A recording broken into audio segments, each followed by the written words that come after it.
This is Creepy, a podcast dedicated to sharing the most famous, chilling, and disturbing creepypastas and urban legends in the world. Whether these stories truly happened or are simply fabrications is for you to decide. These stories may contain graphic depictions of violence and explicit language. Listener discretion is advised. Gurgles and Bugman. Created by user Won't Think Straight. Requested via Twitter at CreepyPod by user at Travis Tats.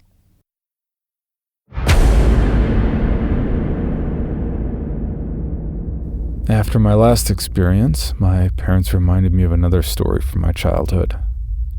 When you're 5, your mind lacks the experience to make informed judgments or connect things which aren't obvious. Over the years, the details get fuzzy and forgotten. Speaking with my parents the other day, they cleared the cobwebs burying this story. I remember now much too clearly the story of Gurgles and Bugman. I just started kindergarten that year. Everyone's a friend when you're 5, so I had no shortage of classmates. But coming from a poor family, I didn't get to see much of them outside of school. My parents spent all their waking hours trying to make ends meet and didn't have time to ferry me from house to house. So I spent my early years mostly keeping to myself, playing with a random assortment of knickknacks from the shelf in my room. Being short of money gave my family a habit of hoarding, so they hated to throw anything out. One particular item on the shelf was a small old-fashioned TV set. A wooden veneer box about 2 feet wide by a foot tall. It had a curved glass screen that took up half the front panel. Beside the screen was a large chrome dial used to switch the channels. At the top sat an antenna formed by 2 terribly twisted wires. When my boredom made me turn it on, I'd usually just get static and snow on that glowing black and white screen. I'd twist the heavy clicking dial, hoping to pick up some local broadcasts. Mostly it would be some ghostly images and incoherent sound fragments. But one channel was always clear. It was the Gurgles and Bugman show. Gurgles was a clown, but not a common one. He wore a thin black suit that draped his tall, skinny body with a matching tie and oversized novelty clown shoes to complete his distinctive outfit. His pupils were completely black, like polished ebony marbles, with no trace of white around them. Black face paint around those eyes and across his cheeks and mouth made him look like a manic-grinning skeleton. It was only the crazy crop of curly hair sprouting off the sides of his head that gave him a more human look. As much as Gurgles freaked me out, Bugman scared me even more. He was short and round, like a hunchback dwarf with a dark cape. He had prosthetics covering his eyes to make him look like a fly, and a mouth that was rotated 90 degrees and open from side to side. The show itself was like candid camera, with pranks played on unsuspecting people. It would always start with Gurgles and Bugman hiding away at someone's home.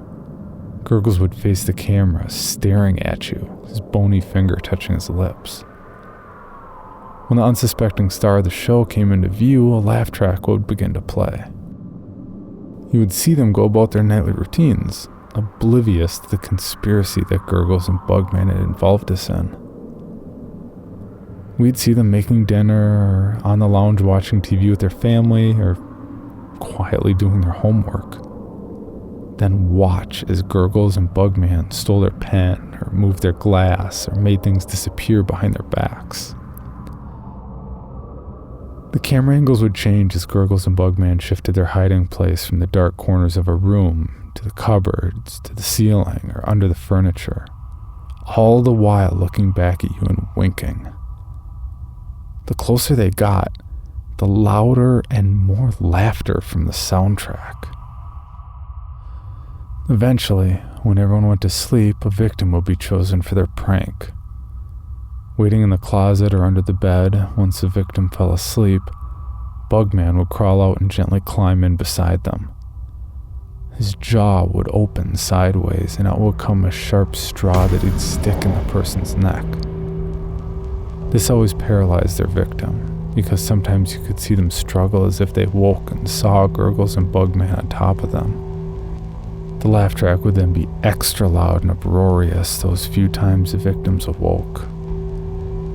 Gurgles would make faces at the camera while the audience laughed, and Bugman would use the straw to drink from the person's neck. When the victim stopped struggling, after a few minutes, the laughter would turn to claps and cheering. With Bugman finished, Gurgles' face would fill the whole screen with his impossibly wide smile, sharp-toothed grin. Then he'd whisper, "See you again soon." The way those all-black eyes pierced through the screen always gave me the chills.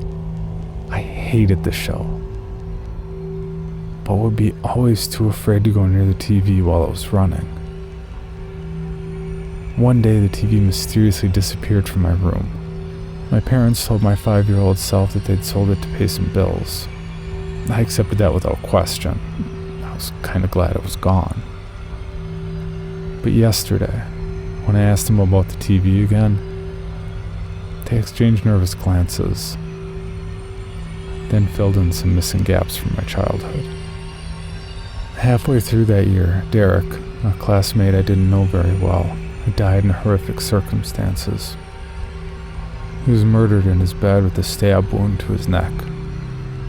No evidence of a break-in was ever found, so his distraught parents were taken into custody as the primary suspects. They denied all allegations against them. At the time, Miss Nolan, my teacher, told our class, I had apparently explained to her that Derek couldn't be dead because I saw him and his family on the Gurgles and Bugman show the day before.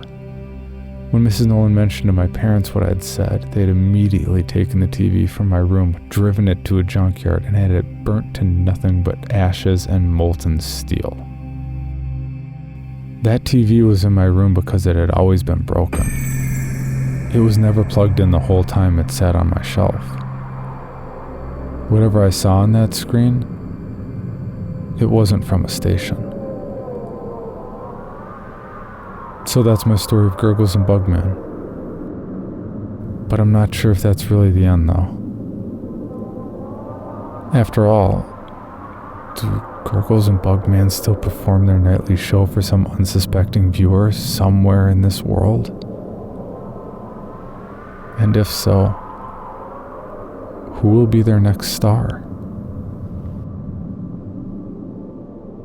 This episode of Creepy is presented by The Tunnels. Urban legends aren't supposed to be real. Well, the way you depict it on the podcast makes it sound like Pete Davis was an innocent. Pete had made an enemy of Annabelle and her group. They were targeting him. But it seems like every story has some shred of truth to them. You can't believe the Elder is real. I don't know what I believe. Griffin, Georgia is a small town located about 45 minutes south of Atlanta. Your blood will be what draws them here, and then they'll lead me back to where I belong. I'll be home. It has one such legend. We like to work in the shadows. We don't like to be exposed. Molly is trying to bring us out into the light. It's not time for that yet. The legend of What kind of stories? All about the great burning, of course. the tunnels. For more info, find us on our website at www.tunnelspodcast.com or look us up on Facebook or Twitter at Tunnels Podcasts. For more information, including pictures and videos of the stories told on this podcast, or to suggest stories for future episodes, please visit us at CreepyPod on Twitter, Instagram, and Facebook, or email us at creepypod@gmail.com.